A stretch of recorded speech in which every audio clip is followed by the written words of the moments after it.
Allez, 1, 2, 3, 0. Bonjour, pour cet atelier sur la renaissance écologique, j'ai le plaisir de partager cette présentation avec Laure Noila, qui fait d'ailleurs partie de l'association La Renaissance écologique. Ouais, bonsoir, enchantée. Bonsoir. Enfin, Et donc je vais commencer peut-être par vous présenter ce que c'est cette renaissance écologique. Non, ce n'est pas un mouvement politique de renaissance qui est lié à une liste aux européennes. C'est un travail qui est inspiré de la renaissance, de l'allégorie des effets du bon gouvernement. Une fresque qui est visible à Sienne et qui a été peinte en 1338. Et figurez-vous que cette fresque contient aujourd'hui encore des éléments extraordinairement pertinents.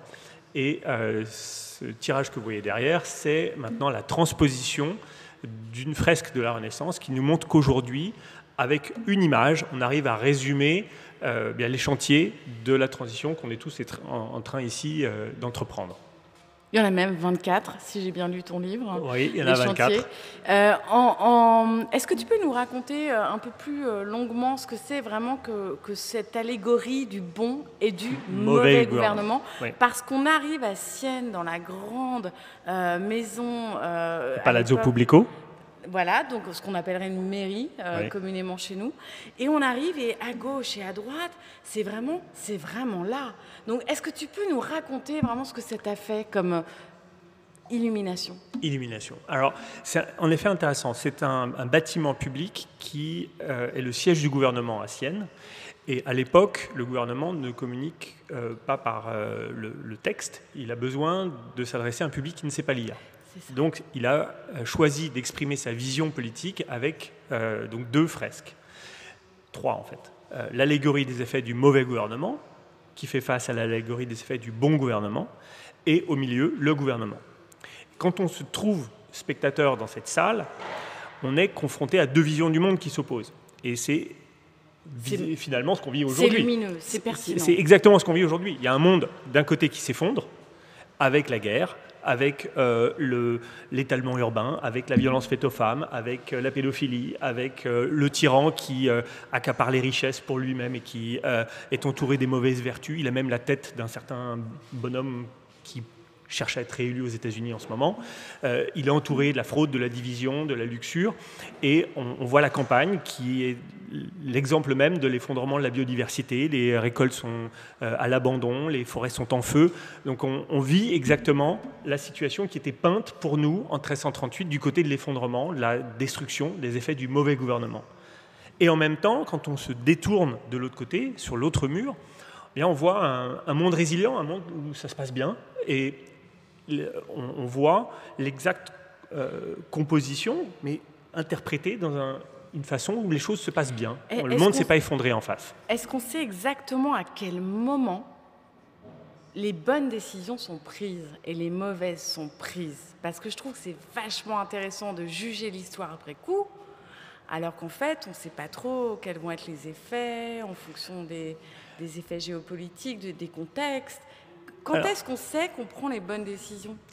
À tout instant, parce que des décisions vont avoir des impacts à court, moyen et long terme. Et la transformation du paysage, c'est la synthèse de ce qu'on a fait.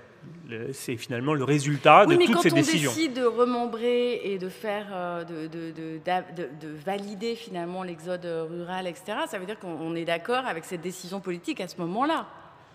Oui, en fait, je regarde plutôt l'allégorie des effets du bon gouvernement comme étant la synthèse de ce qu'on a pu faire de bien, chacun de nous, là où on est. Et c'est un message qui est vraiment engageant aujourd'hui, parce qu'on est nombreux à se poser la question mais qu'est-ce que je peux faire, moi, dans ce monde-là? Comment est-ce que je peux concrétiser cet imaginaire de la transition? C'est pas pour moi, c'est trop gros. Donc on a besoin de faire le lien entre l'action individuelle et l'action collective. Et la fresque, elle est utile pour ça, parce qu'elle permet de voir qu'il y a plein de métiers qui sont représentés dans cet ensemble. Donc on a de la place pour plein de compétences, plein de fonctions qui vont justement interagir les unes avec les autres. Et là, c'est déjà une des premières clés, c'est qu'on va chacun agir là où on est.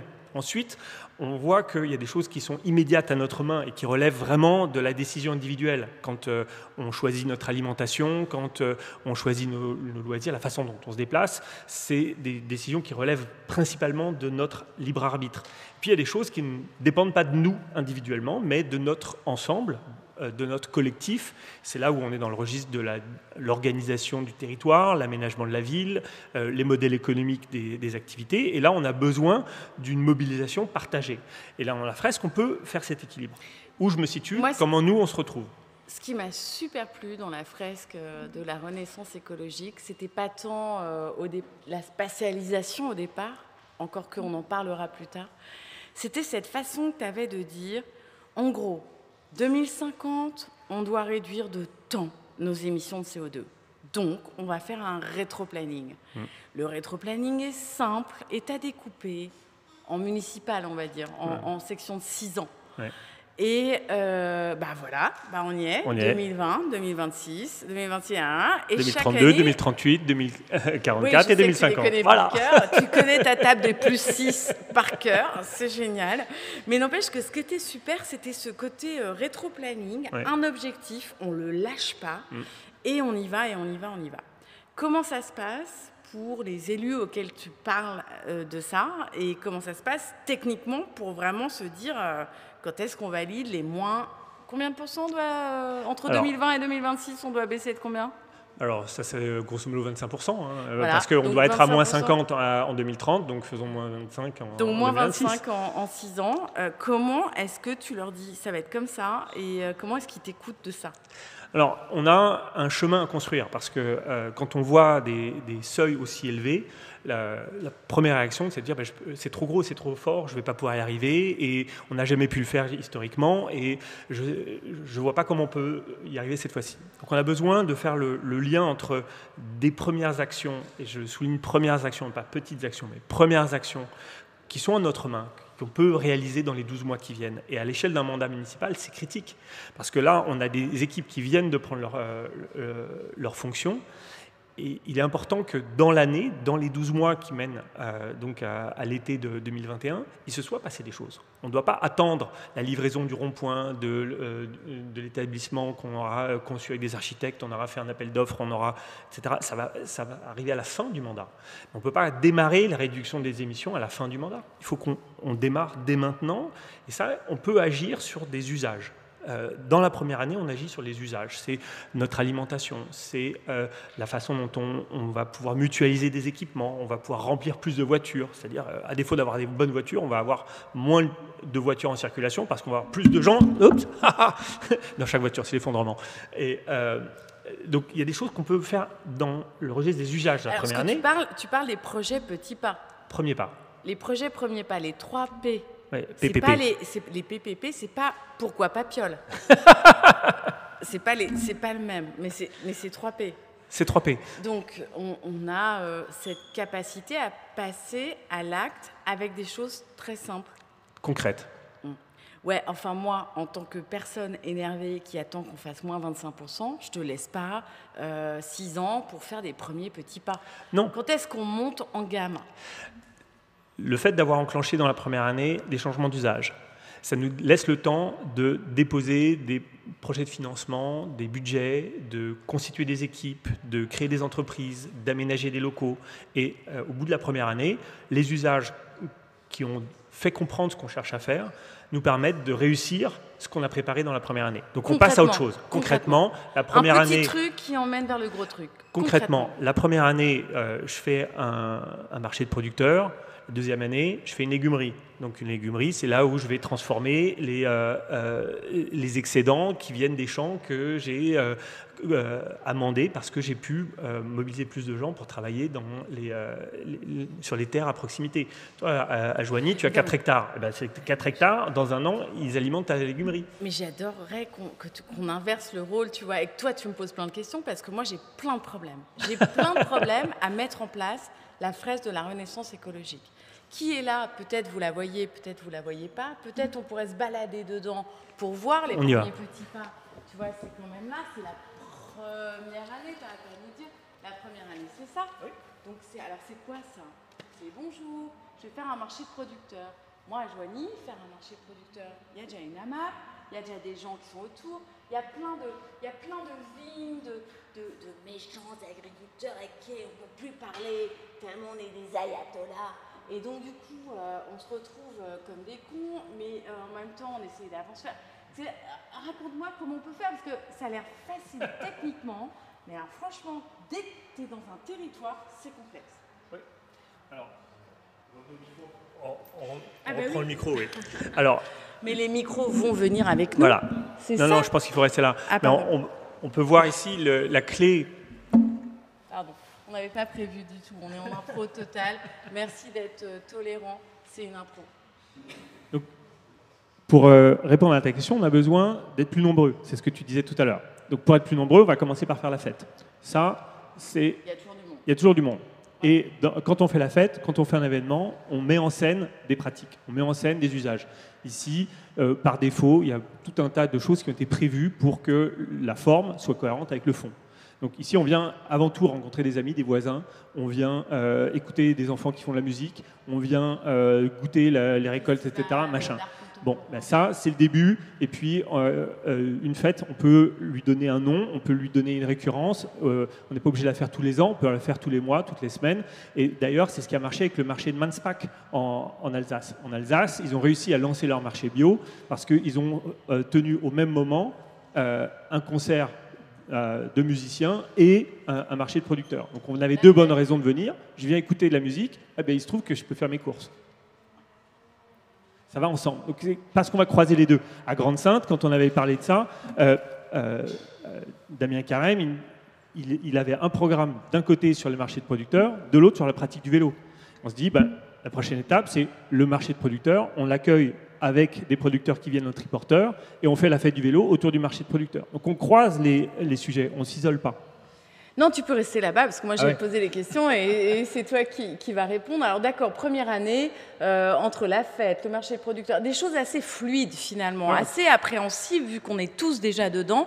Donc ok, est-ce qu'on peut cranter un peu et passer dans les projets de 1 à 3 ans? De 1 à 5 ans, 1 à 5 ans. On part de là et assez rapidement on voit que quand on a fait la fête, peut-être qu'au bout d'un certain temps on s'est dit cette fête-là, on va en profiter pour faire peut-être un vide-grenier autour de la fête. L'après-midi, il fait beau ou on a une halle disponible. Le vide-grenier, ça nous permet de voir qu'on a des ressources qu'on peut partager. Donc l'année prochaine, ça devient une ressourcerie. Et dans cette ressourcerie, on va partager les perceuses et compagnie qui vont faire que là, il n'y avait pas de perceuse, il y en aura. Et donc, pourquoi 1 à 5 ans? Pourquoi il faut parce attendre? que fondamentalement, ouvrir un magasin, créer une association, obtenir un budget dans une collectivité, obtenir un prêt d'une entreprise, ça ne se fait pas du jour au lendemain. Alors peut-être qu'en 3 mois, ça se fait, mais mentalement, donnons-nous un an pour réussir cette montée en charge, cette préparation, cette formation d'une équipe, ce choix d'un projet, etc.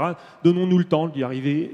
Et c'est pour ça qu'en 5 ans, en revanche, on a un horizon de temps qui nous donne des objectifs substantiels, puisque on sait par exemple qu'il faut 3 ans pour obtenir une certification bio. En 5 ans, c'est fait. Donc ça veut dire qu'on a aussi en parallèle... Encore faut-il avoir des terres, encore faut-il avoir des porteurs de projets.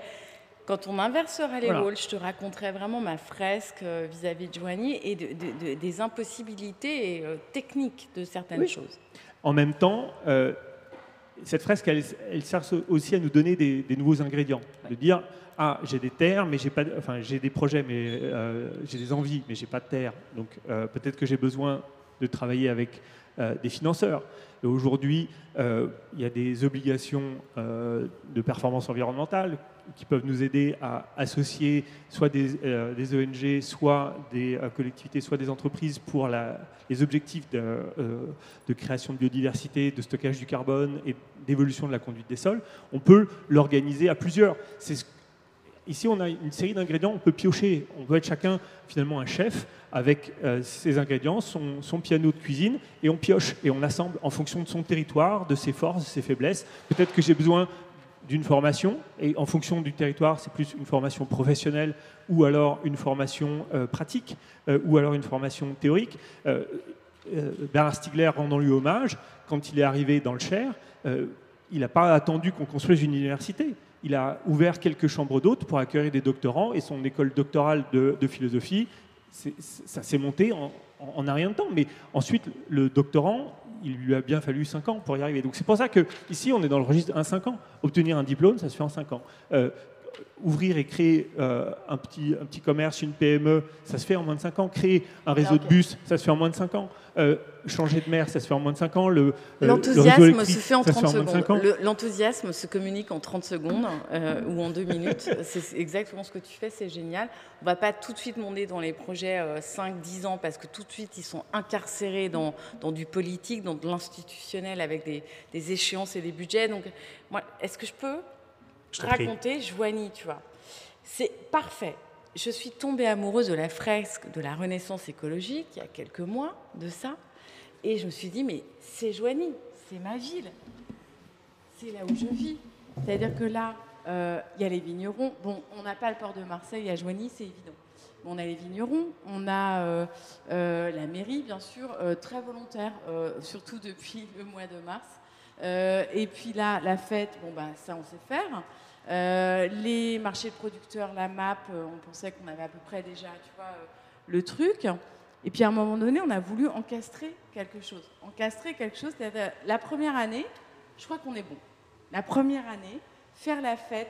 En plus, excusez-moi, on est à 1h15 de Paris, donc forcément, il y a les gens qui déboulent, c'est facile, le loyer est pas cher, l'accession à la propriété n'est pas chère, etc. C'est super, très bien. 0 à 1 an, ok. 1 an, 5 ans. Où sont les porteurs de projets? C'est-à-dire qu'on a envie d'une boutique de producteurs. Mais je dirais, une boutique de producteurs, c'est pas que une boutique de producteurs. C'est des gens qui organisent. C'est des gens qui font des liens entre tous les territoires. Pour moi, le territoire le plus précieux, c'est la Puisaye, qui porte bien son nom. On est à Toussy, voilà. C'est aussi l'Auxerrois, vers Auxerre. Voilà, on pourrait faire un triangle d'or. Où sont les porteurs de projets? Boutique de producteurs, il faut du boulot. Je ressors de la brasserie à côté, mais la brasserie, c'est du matériel, c'est du temps, c'est de l'énergie, c'est encore des gens on n'est pas tous pré-retraités, ni retraités. Donc comment est-ce qu'on fait? Quand est-ce qu'on est payé? Quand est-ce qu'on trouve les jobs de la transition? On les crée, c'est une logique entrepreneuriale qui est vendue, parce qu'une immense partie, déjà, rappelons-nous que dans ce dessin, tout existe. C'est un dessin qui part de photos. Donc on n'a rien inventé, il n'y a pas de machine volante à couper le beurre, tout ça, ça existe, c'est une question d'organisation. Là, on a aussi un message pour des jeunes qui arrivent sur le marché de l'emploi, qui ne savent pas par où commencer. Le fait de se projeter dans un monde comme celui-là, c'est aussi une ouverture vers des possibilités, vers des débouchés, vers des pistes d'entreprises à créer. Et on a des gens qui se lancent. On a des jeunes qui sont aujourd'hui, qui ont l'énergie de fabriquer, de relever des défis, qui ont décidé de s'emparer de ces sujets. Alors, mais ce n'est pas que les jeunes. On a aussi des gens qui sont en reconversion. Et puis là, avec la Covid qui nous montre qu'une grande partie des métiers fragiles sont en train de tomber. J'ai un autre exemple. Une ancienne hôtesse de l'air se retrouve sur le carreau en Angleterre. Eh bien, son nouveau projet, c'est d'ouvrir un café vélo au Pays de Galles. Et ça, c'est typiquement le genre de situation qu'on rencontre maintenant. Donc accueillons ces projets-là, faisons justement grâce à nos fêtes, accueillons en résidence des gens qu'on va faire venir dans nos territoires, et accueillons-les en leur disant on va vous aider, on va être vos clients, on va signer des listes de précommandes, on va vous donner des arguments pour aller convaincre les banquiers, et vous allez pouvoir vous lancer. Nous sommes dans une ville de 10 000 habitants, qui n'est pas vraiment une ville rurale, qui n'est pas vraiment une ville agglomérée. Il y a une communauté de communes de 23 000 habitants. Je te parle concrètement. Parce que les Yaka, Faucon, j'ai déjà fait, ça ne marche pas tout le temps. Les jeunes, je sais pas, je fais Yaka Faucon, ça existe. Les jeunes sont partis dès lors qu'ils ont leur bac. Ils partent. Ou alors ceux qui restent n'ont pas leur bac, et comme dirait François Hollande, ils n'ont même pas de dents. Blague. Blague, pourquoi? Parce que le premier but, c'est d'avoir une voiture, c'est d'avoir un boulot, peu importe. Mais c'est pas du tout des boulots dans la transition. On a un mal fou à lier des univers. Dont ta fresque, il y a un truc qui m'étonne tout le temps, c'est que pour moi, le quartier de la Madeleine, il est derrière. Le quartier pauvre, le quartier où on devrait faire du lien social, etc. Pour moi, il est là-bas. Parce que c'est vraiment des barres d'immeubles qui ne sont pas du tout en lien avec ça, mais qui pourraient être en lien avec ça, parce qu'en plus, elles sont vraiment pile là, quoi, à peu près. Et donc, on a du mal à lier, comment dire, à donner envie, à avoir un nouveau discours, à avoir comment dire, un nouvel imaginaire où tout le monde viendrait et on créerait ça. Si c'était facile, on n'aurait pas tant de problèmes à relever. Hein. Donc, soyons humbles ici. On a une transition qui va nous demander des efforts. Et justement, pour accueillir des gens, soyons convaincants, soyons désirables. Proposons un récit justement qui n'est pas un récit d'effondrement, de catastrophe où on ne voit plus de solution. Et ça, c'est un des risques de se retrouver sous la charge mentale, sous le poids des catastrophes qui se cumulent chaque jour. On a un devoir ici aussi de créer de l'espoir. Et créer de l'espoir avec des choses qu'on peut faire, qui ont du sens. Tangible. Tangible. Et justement, on va être convaincant par justement les choses que nous sommes en mesure de démontrer, de faire tester, de faire goûter. Et tu me parlais des pêches de ton jardin ce matin. Eh bien, les pêches de ton jardin sont aussi des arguments pour faire venir les gens. On a besoin de réussir à convaincre. On veut acheter plein de vergers et on veut avoir des vergers pour que tout le monde rentre dedans et que tout le monde cueille les fruits. Qu'à partir de là, on ferait une conserverie coopérative. Et à partir de la conserverie coopérative, on monterait en gamme, etc. Mais c'est rien, c'est des mini-dosages. Et là, on est en but à plein de problématiques administratives, de base. 300 kilos, c'est pas assez. 1 tonne, c'est bien. 2 tonnes, mais bon, voilà, il faut inventer. Et donc, c'est ça qui est génial, c'est qu'on est en pleine invention. Je comprends pas. Il est 18h54. Je comprends pas pourquoi. On a encore un quart d'heure. On a encore un quart d'heure. Et Delphine, tu devais être là à ma place. Avec, ben viens, mais alors viens, parce que c'est quand même toi la proposition politique. 19h10, donc du coup, les questions, les réponses, on va pouvoir aussi un peu voilà, faire ça. Mais quand t'entends ça, toi, je suis arrivée en retard. T'as plein de trucs à gérer. Hein. Un peu, ouais. Il paraît qu'il...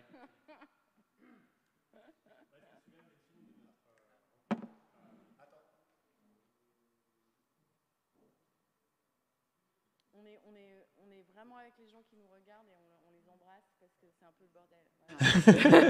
Voilà.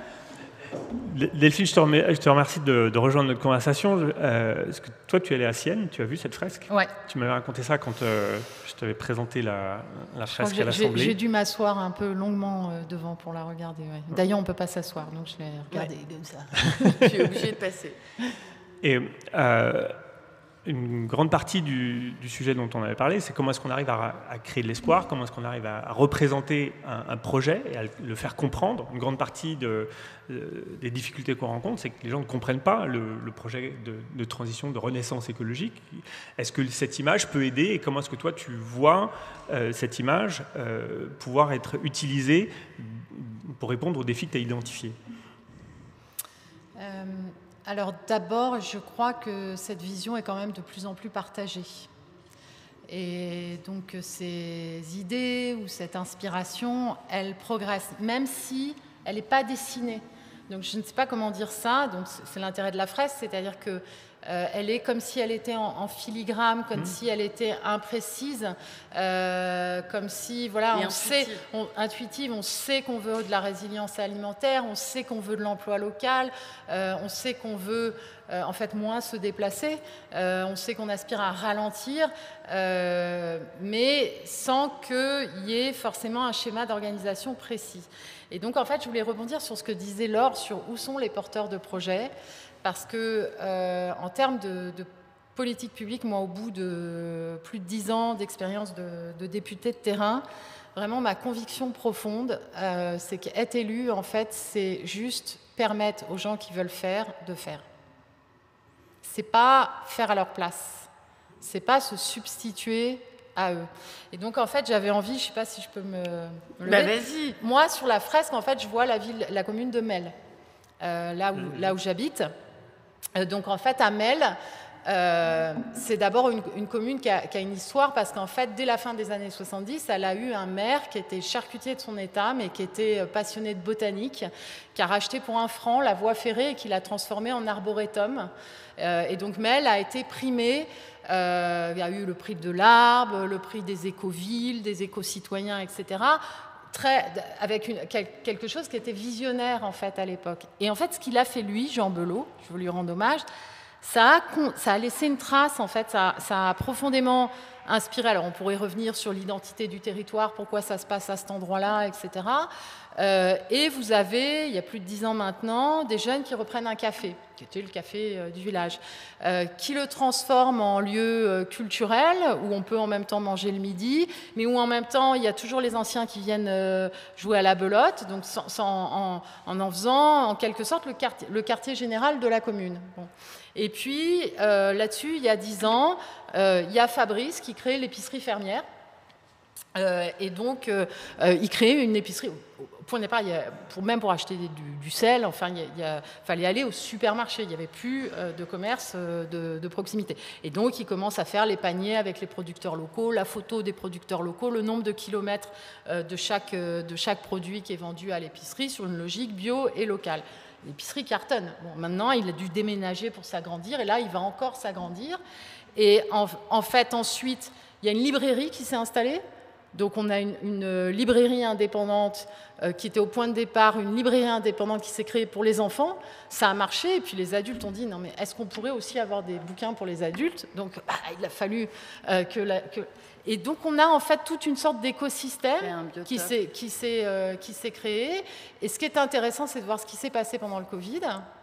Et bien, en fait, c'est l'épicerie fermière qui a organisé le groupement de commandes pour la boulangerie, la maison de la presse, le boucher, et pour livrer dans un rayon en fait, de 20 km autour de Melle tous les habitants qui en avaient besoin. Alors, ce n'est pas un schéma parfait, c'est-à-dire que les habitants de Melle, aujourd'hui, dépendent de la bagnole, même si on a l'entreprise Plim, qui fabrique des protections féminines en tissu lavable, en coton bio, fait par une SCOP.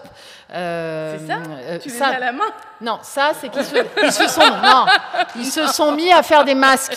Voilà, avec le Covid, ils se sont mis à faire des masques et à contribuer à l'effort national de production de masques, où d'ailleurs beaucoup d'entreprises aujourd'hui se retrouvent en difficulté parce que l'État les a plantés.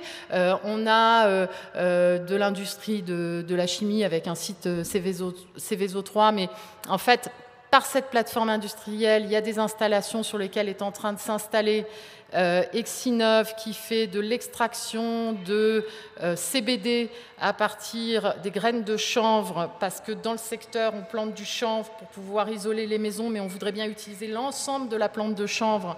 Donc, on développe une industrie d'extraction à l'eau supercritique pour pouvoir fournir l'industrie alimentaire et cosmétique qui a besoin de CBD, etc. Bon, donc,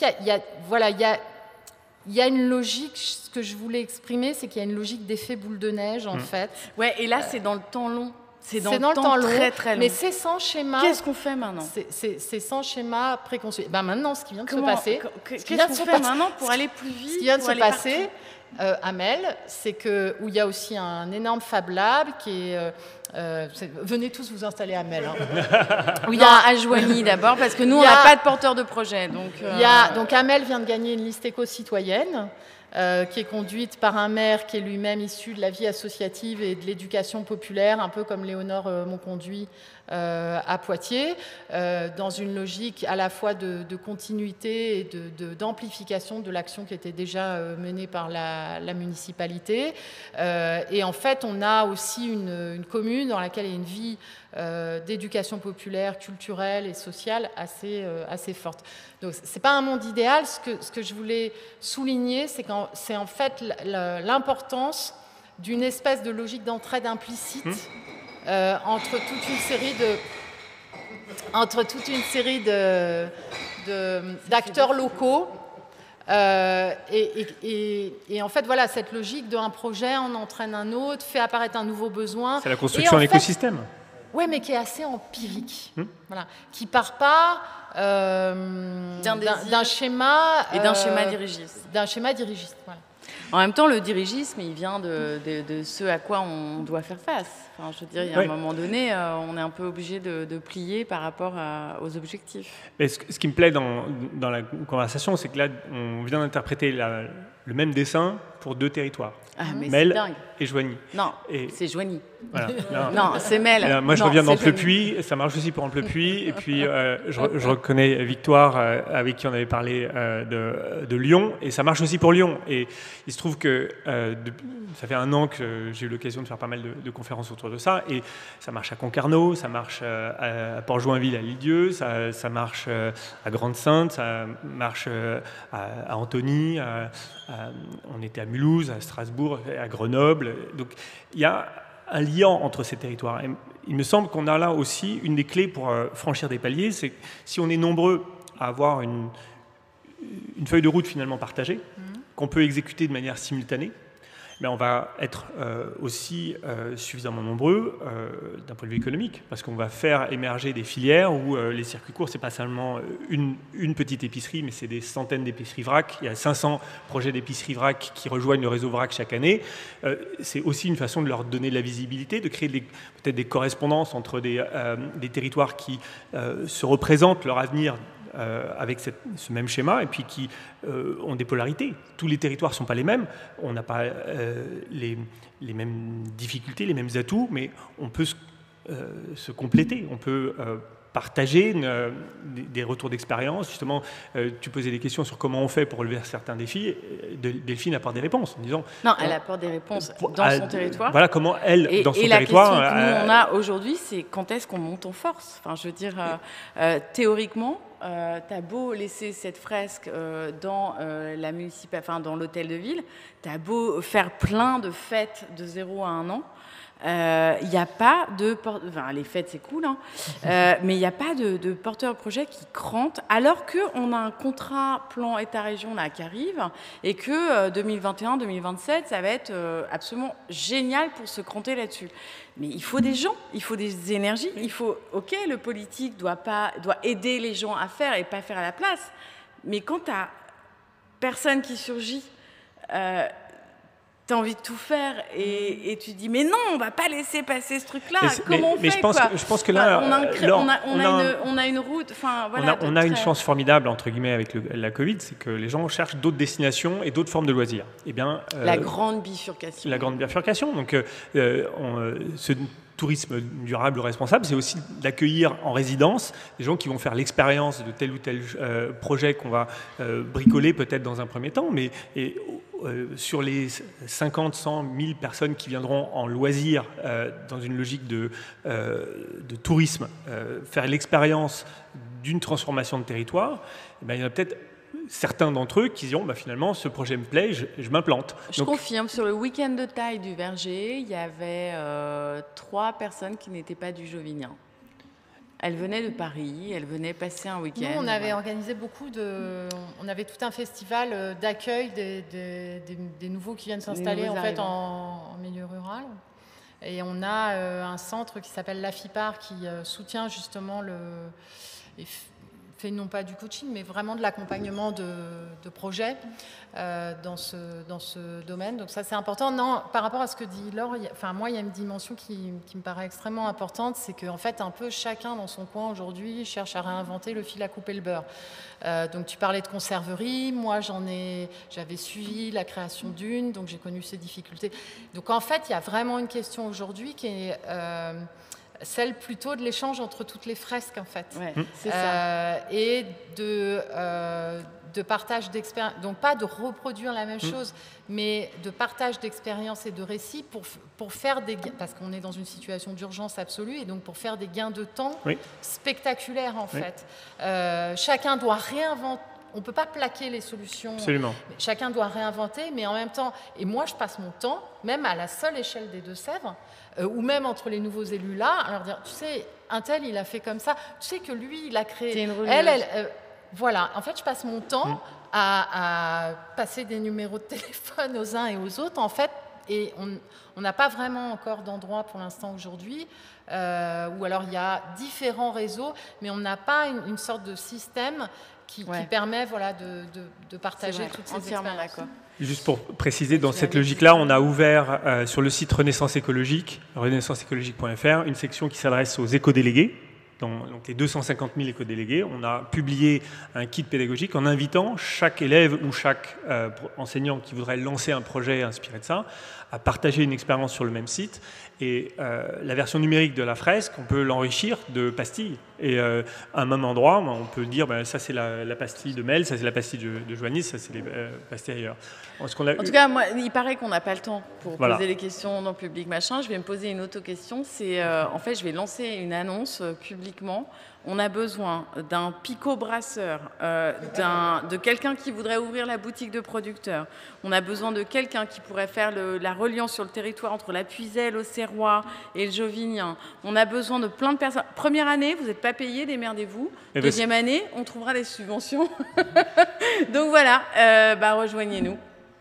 Et donc, c'est un projet qu'on souhaite partager avec le plus grand nombre des territoires qui voudront expérimenter. Je pense qu'il s'agit aujourd'hui de faire pour dire. Là, on a l'occasion de représenter par ce qu'on peut... Enfin, voilà le plan. Maintenant, une fois qu'on a le plan, on fait.